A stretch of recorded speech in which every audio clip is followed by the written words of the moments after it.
Why do so many Africans cling to past glory instead of recreating it or surpassing it? Why in 2026 is a Nigerian proudly talking about how the Benin Kingdom had streetlights powered by palm oil? When you first hear that, you might assume it refers to some early form of electrical innovation. But no, it's essentially wicks dipped in palm oil, the equivalent of candlesticks. Imagine bragging about candles in 2026. Is that historically interesting?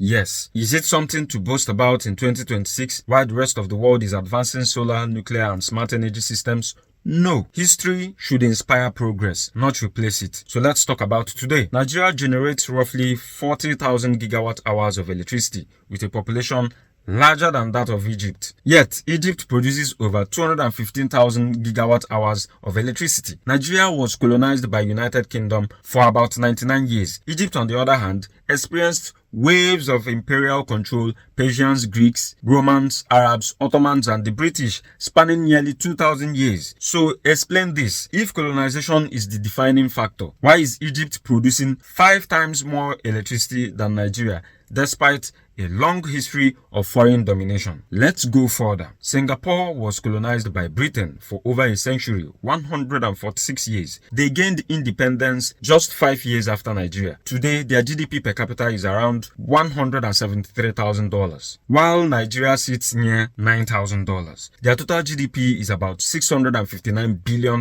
compared to Nigeria's roughly $377 billion.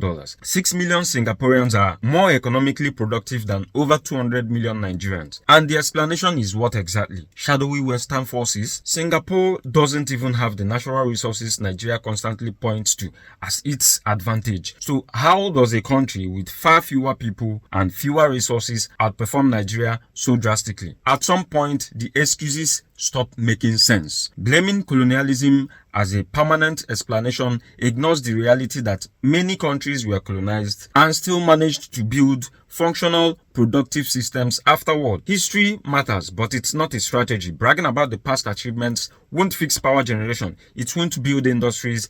It won't improve governance. Perpetual victimhood leads nowhere. It keeps people mentally stuck while the world moves forward. Egypt has natural resources. The CIA that you love blaming didn't stop them from having better electricity generation. Singapore doesn't have the resources like Nigeria, yet they are doing well. So that should tell you that even if the crude oil was going out of Nigeria free of charge, it doesn't stop Nigerians from being innovative and developing. If progress is the goal, then the focus has to shift from what was lost to what can be built. Think sharper.